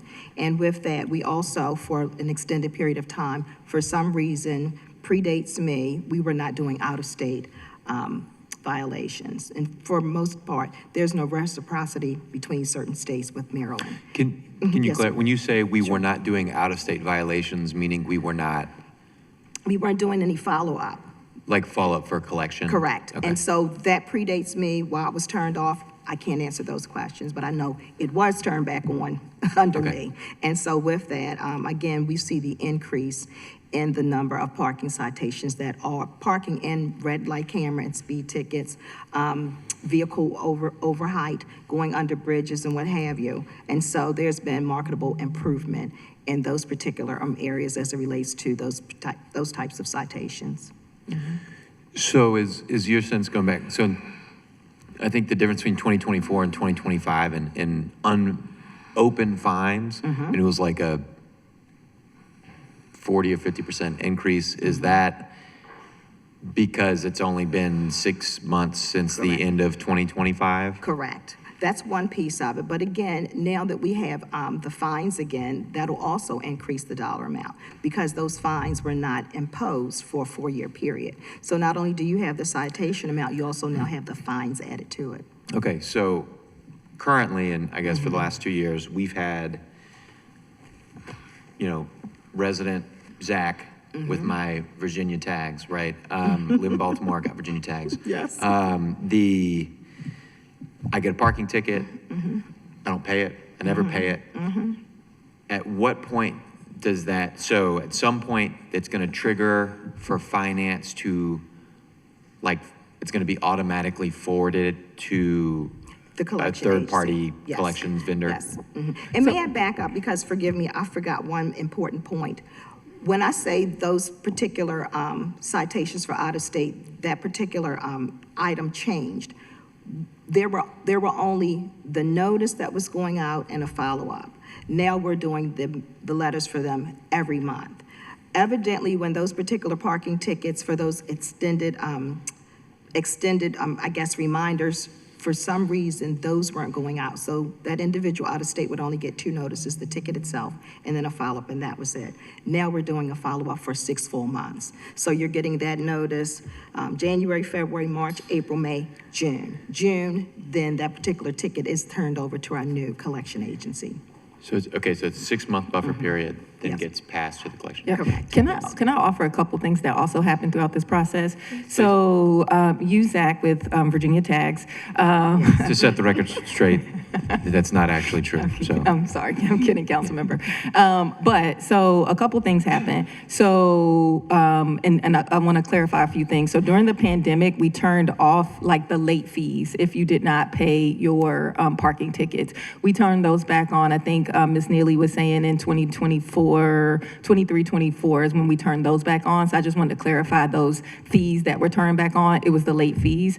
But what happens is after you get multiple tickets, so you get your first ticket, you're late, you get a fee that's tacked on because you haven't paid it within the 30 days, so a fee is added. If you then get additional tickets, at the third ticket, we're collecting all of this information, and DOT is able to now boot your vehicle so that we can try to collect off of your booted vehicles. I just want to add that piece. And then there is also a point in which we turn this information over to the MVA as well. So I just want to add a couple of additional parts that are in between both DOT, finance, and the state. I appreciate it, City Administrator. I would just note, and this is, I think, a DOT operations question, so I don't want to construct it, but I pulled I think it was the 18 most frequently ticketed vehicles in the city over the past 12 months. And they're all like over 10 tickets. I was actually impressed that you could get that many tickets in a year in the city.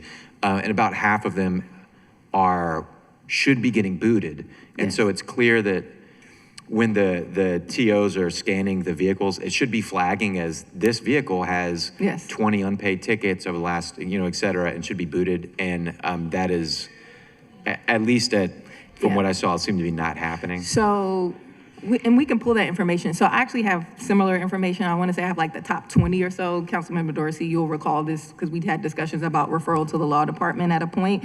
And a couple of things, I think, with that data. The majority, I want to say majority, but a good number of those vehicles either have out-of-state tags or they are not in the city.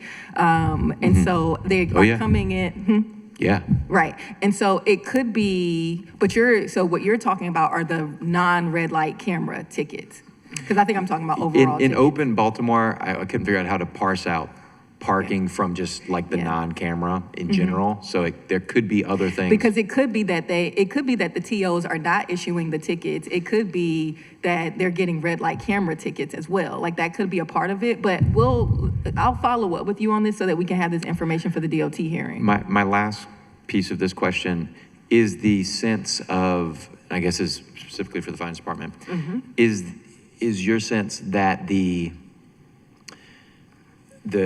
amount of open fines and whatnot, a lot of that had to do with the amnesty period, and what's currently set up with the collections process and whatnot is you don't think that there are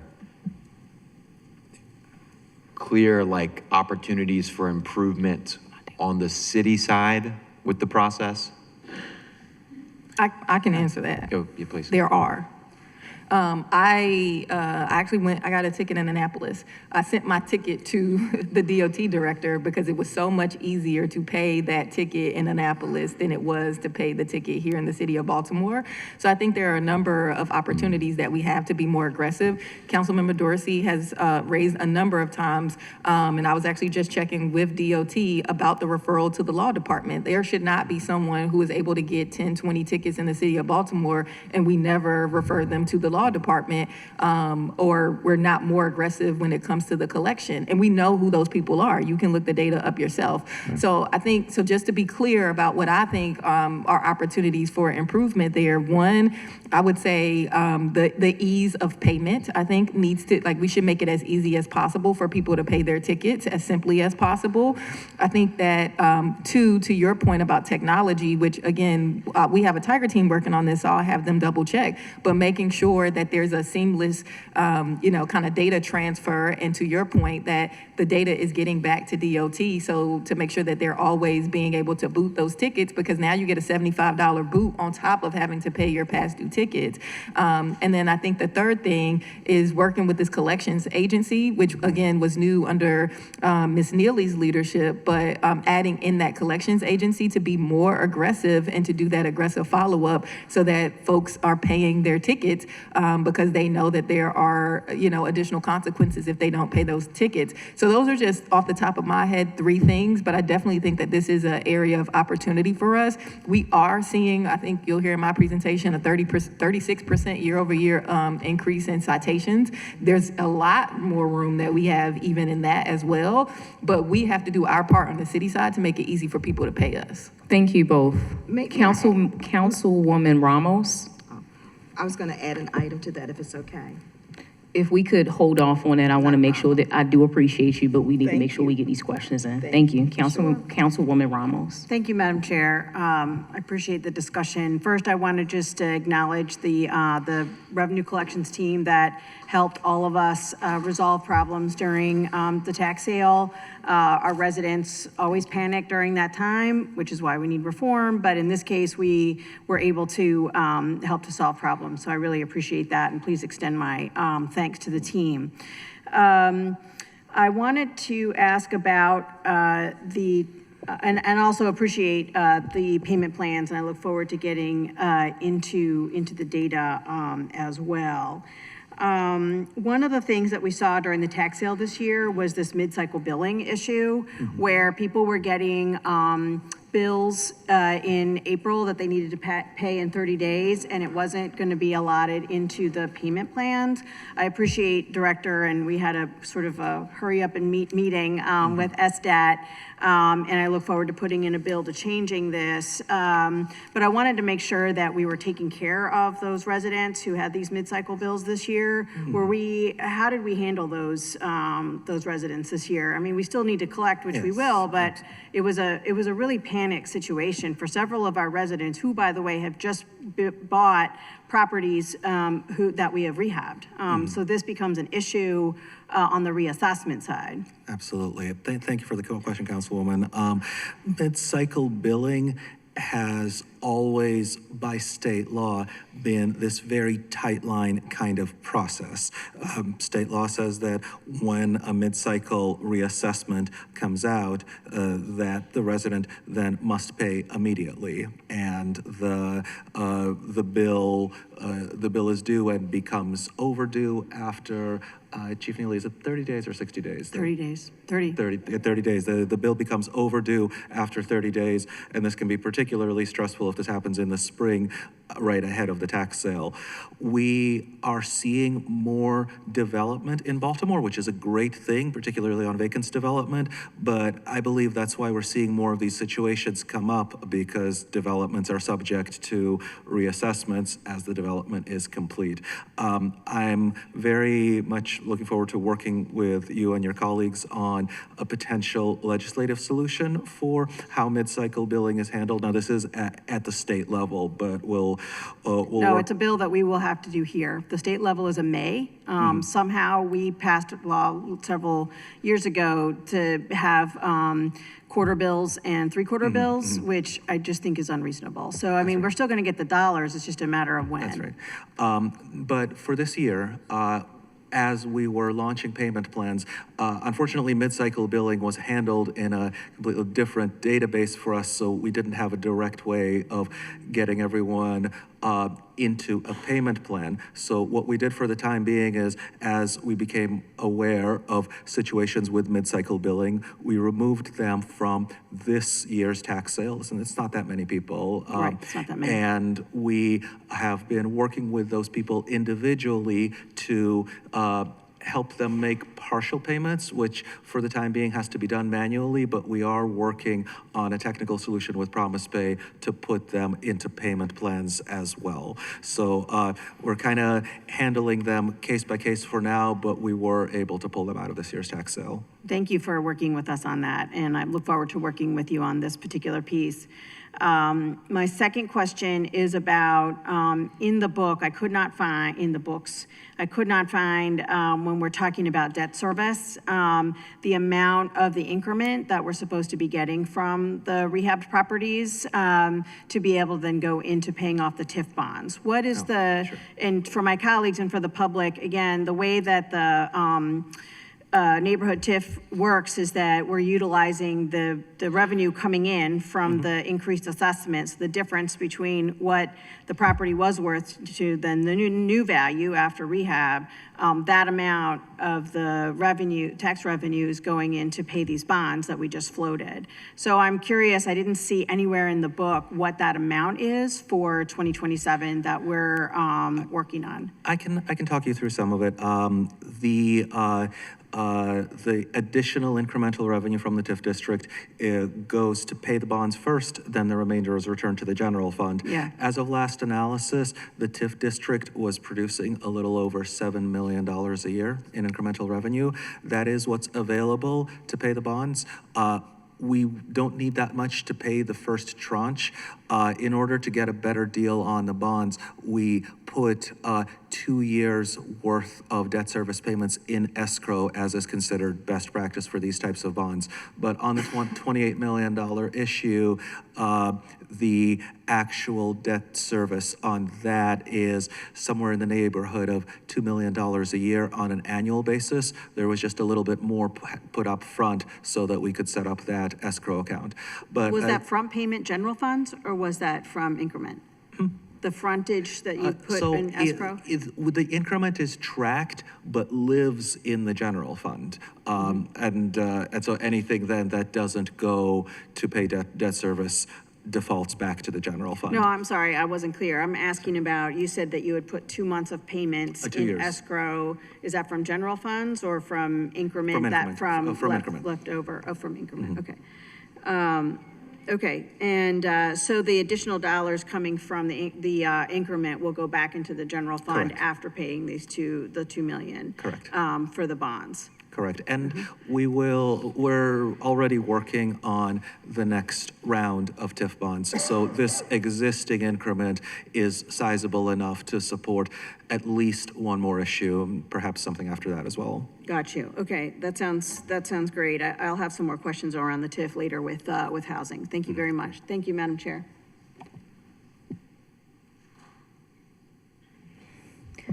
Thank you. Councilman Parker?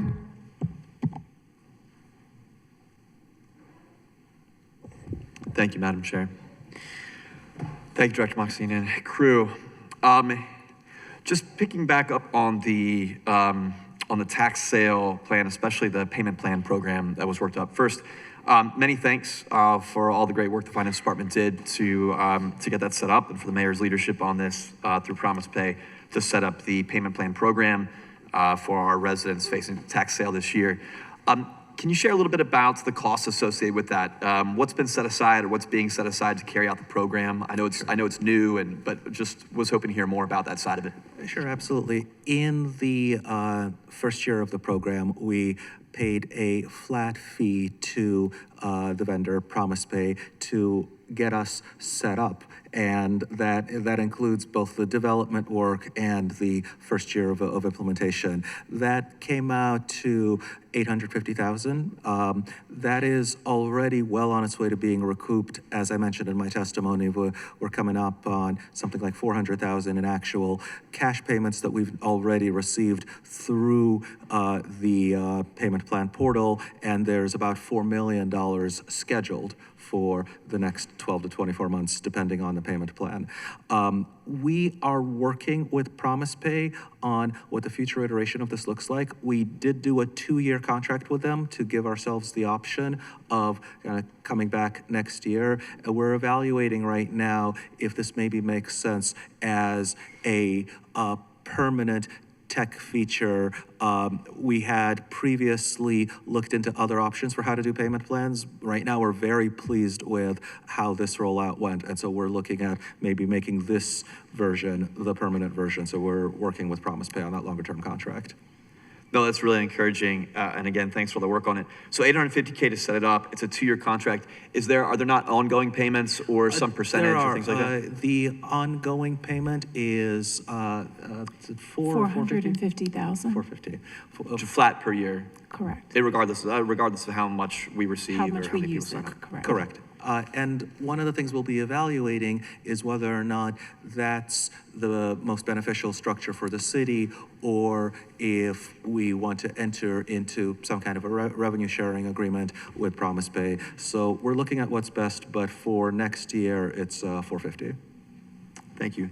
I know we spent a lot of time as a council, and especially the Charter Review Committee, so grateful for their work, Mr. Chair, on how we're doing procurement. I know that that's also reflected in the budget and the new people that are coming online there and the new work being done there. A question along those lines. In May of this year, the Board of Estimates approved an extension of the contract between the police department and Axon. To your knowledge, did this contract go through typical purchasing protocols for a contract that is a competitive bidding process? Chief Manny, are you familiar with the contract? Good morning, Adam Manning, your Chief Procurement Officer. Thank you for the question, Councilman. It did not, based upon the factors police did their review. And on that, Axon is traditionally a select source, or more importantly, a sole source contract on how they work with it. Axon has been with the city for over 20 years. As it went through the Board of Estimates hearing with it, the police determined that it was in the city's best interest to just move forward with the select source for the new. It did not. So the answer is no, it did not go through a competitive process in this iteration. 20 years ago, my understanding is that, yes, the city did do a competitive process for body-worn cameras, and Axon at that point, which was Taser, was chosen and moved forward. Thank you both for the answer and the explanation. I really appreciate it. Sorry, Madam CEO. No, the only thing I was going to offer, this was select source, right? I'm sorry, ma'am? This was a select source Yes, contract? ma'am. So I just wanted to be clear that it did go through the proper procurement protocols because it was a select source contract. Thank you, Madam CEO. Thank you. Thank you, Director. Thank you, Madam Chair. Councilman Gray? Thank you, Madam Chair. For procurement, I know every year we have hearings where we as a council and also the agencies openly discuss how difficult it is to get requests through procurement in a timely manner. Could you please discuss any improvements made to the procurement office that have increased agency success, especially with the position increasing but the overall budget being reduced? Very happy to pass it to the chief. Thank you, sir. Appreciate the question again. The procurement office over the last 2 years has made an incredible stride in doing exactly that, the turnaround time. Currently, we have an internal KPI of 150 days to have everything, once it is flown through and hits the procurement shop. So when you start a procurement, you start a requisition, it starts within the department. It could be within that department for a day. It could be within that department's internal approval chain for 30 days. Once it moves to procurement in the Workday system, our clock starts now. Working with our partners in the Office of Performance Improvement, we are now tracking how long each of those take. As of 2 weeks ago, which was the last updated report, there was approximately 150 requisitions within the system. 10 of those were over the 150-day mark. Now, that report was generated prior to the last BOE meeting. I know of that, 3 of those were approved in the last 3 BOE meetings. So out of 150 current ongoing, we have 7 that are over that 150-day mark, between 150 days and a year. We currently have 0 over 1 year old at this time. The reason for why we might be there, we could have sent a contractual document to one of our business partners. We're waiting for them to return it. We're waiting to get it on a future BOE agenda. We could be in negotiations with them. We could be held up on a term and condition.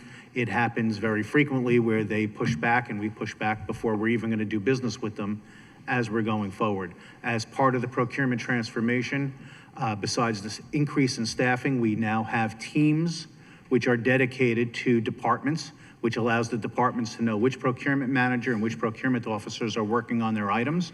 And we are tracking internally to ensure that the workloads are balanced. So our internal goal is that not any one particular procurement officer has over 20 active solicitations at any given time. And we are hitting that goal. And that when they do both solicitations and renewals, which the city has thousands of, that they're not working over 25. And with that, we've brought on a contract administrator. Our second contract administrator actually starts tomorrow. And we've grown our teams, as you've seen in the budget presentation. Yep. And for those that are over 150 days, you say you guys are going to be looking at why? Why is that? There's usually, right now we have about 7 that are over there. Yeah. I don't have access to the OPI report where I could go in and see, but traditionally we're waiting on a document from our business partner. We might be waiting on something from an internal agency just so we can move forward with it, or we could be in negotiations. Part of our policy is we don't rush negotiations. We hope it takes care, done in the correct time, but we want to make sure that we are getting the best for the city and we're doing the best practices as we move forward. I can get you a list of the 7 if you would like. And get you detailed reasons on why those 7 or those 10 that are still in the report are over that amount. But we do track that internally. I track it through one of our systems. Our director of contracts and procurement works with her managers to make sure that we are moving these along. Yeah, and a part of that, I was just want to ensure that if there is a particular agency that we're constantly seeing, and I don't know if there is, and I would love to see the information. Yeah. But if there is, there's some type of follow up on best practices. But 150 days for whatever it is a very, very long time, and I do understand the negotiation. And I think the part that frustrates at least the council offices, I can't speak for the agencies, would be let me finish. Would be the follow-up and the communication to us so we know what's going on. Because often what happens is we're sitting there for those 150 days and we're emailing and no one's giving any type of information back to us to let us know where we are in the process. It's just, we'll check back in with procurement, or it's a procurement issue, which to me is a reason that we all understand. But when someone just says a procurement issue and everyone just understands it, that's a problem as well. Yes, sir. Out of those 150 days, which is the ceiling, it's not the floor. We actually move a lot of the requisitions much faster than that now, but that's the ceiling and that's our benchmark to make sure that that's what we don't want to exceed. Please understand, but that's when that hits our shop. It's not when it goes to the internal procedures in a department. So the person who enters the requisition says, I put it in 40 days ago, procurement hasn't done anything with it. We might have just received it in our queue the day before. So while we're working on it, it is a combination. We have to review, depending upon what the solicitation is. The council's preferred us to go to best value over lowest price. That does take a little time and longer, but we have to make sure that we have the right qualifications, everything's in there. It is also reviewed by not just procurement, we have it reviewed by the legal department. It might need to be reviewed by the wage commission for prevailing wage and living wage, It has to be looked at by the mayor's office of small minority business advocacy and development to see if we can break the contract up and put it down. So there is a time period that when it hits our shop that we depend upon other city agencies to help us with it. Then we have it, we advertise it. We usually keep it out on the street for 45 days. Once it comes in, we have a selection committee that could take, depending upon the number of solicitations we receive, it could be a week, it could be 3 weeks, it could be 4 weeks to review them, bring them in, do our question and answers, have negotiations, and then finally make sure that we have everything lined up 2 weeks prior to the Board of Estimates meeting so we can bring it before the board. So Again, that 150 days is the ceiling. We have been working with our business partners, the agency financial officers, where they actually have access to our programs, so they can go in and see where we are and ask questions in the system, not Workday. Yeah. But we're using the director, the deputy director has access to it. I use it in real time. When somebody says, what's going on with this RQ, I can check and see what the notes say, and then reach out and put a note in directly to the procurement officer saying, where are we, what's going on? I don't see an update, but we are working on it. You know, I appreciate that. And just for the committee request, could we have that list, I guess, in a month, if possible? Sure. Well, I guess in a week or so for the 7 that are over 150 days. And then also as a follow-up with our amazing OPI team, is there a way that the same way in which we are making it easier for residents to see how the through-and-one process works, is there a way that we can also do that when council offices are going through a procurement to, for whatever such reason, if we could actually also see step by step where we are, so we can just have an idea, because oftentimes it just gets kicked to, it's in procurement, but if you're saying that it doesn't go to you guys for 40 days, then obviously, we could work with whatever agency we're asking for. I'm sorry, just to clarify, for example, when it goes to SMBAD review, if it's there, you don't get to see where it is in the process. Yeah.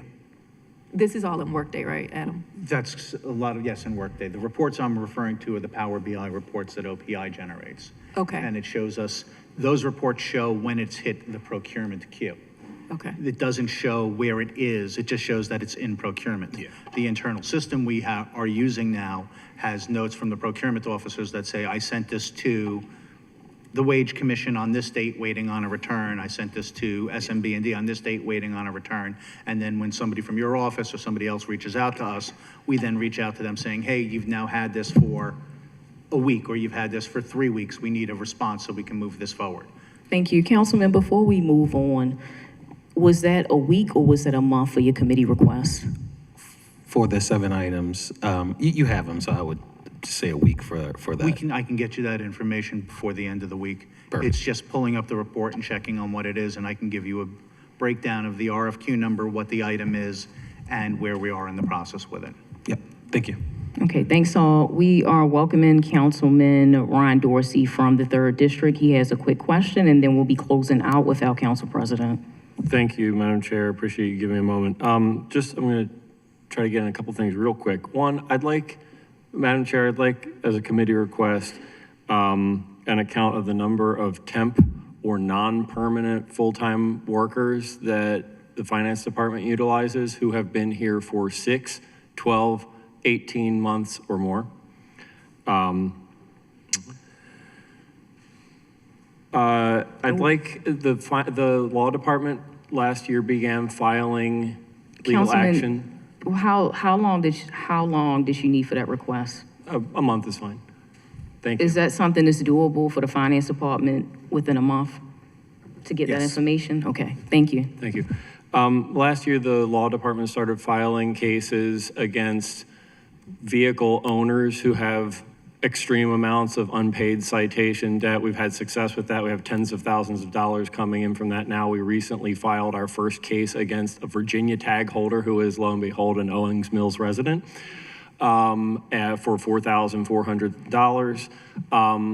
I believe that threshold is probably like $3,000, where we see it as financially feasible to take that legal action to go after people. Can the Finance Department please provide us the number of potential cases or people who are have that level of outstanding debt, and what the total amount would be for those cases if we're successful in collecting them? A month on that is fine as well. Thank you. The last thing is about collections of non-lienable fees through the use of collections agencies. I really appreciate the question about the use and the answers about the use of collections agencies. Finance has been working on putting some information together for me on that for a little while now. But it's one thing to use collections agencies for fines that carry a legal penalty or something like that. But can we and have we ever used collections to collect any sort of fees? I want to get an answer on this. It's a weird thing, but we have the potential to make some shifts in the way we tow from city streets, where the law department has said that, like, if we don't tow the vehicle to the city impound, where we would have the vehicle as leverage to say, pay us the towing fee, which is not a fine, the towing fee, in order to get the vehicle back, we don't have that leverage if we choose instead to tow the vehicle around the corner to clear it from a place where we need to do imminent utility work, but where it would be preferable in many cases to do that instead of impounding the vehicle. It's more efficient for the city as well. But we don't have then the vehicle. If we just tow it around the corner, we can still send a bill for the fee for towing, but I'm not sure that we can collect on this effectively, and this is again something I've asked the finance department about a bit that Gabe was working on for me. I just want to get an answer, if you can, in the next couple of weeks on, like, if it's even possible and how we can collect effectively, reliably on a fee like that as opposed to a fine. Thank you. Madam Chair, much appreciated. Thank you, Councilman. We're going to close out with Council President Cohen at this time. Thank you, Madam Chair. Thank you, Director. Again, want to thank you for getting the single audit in time.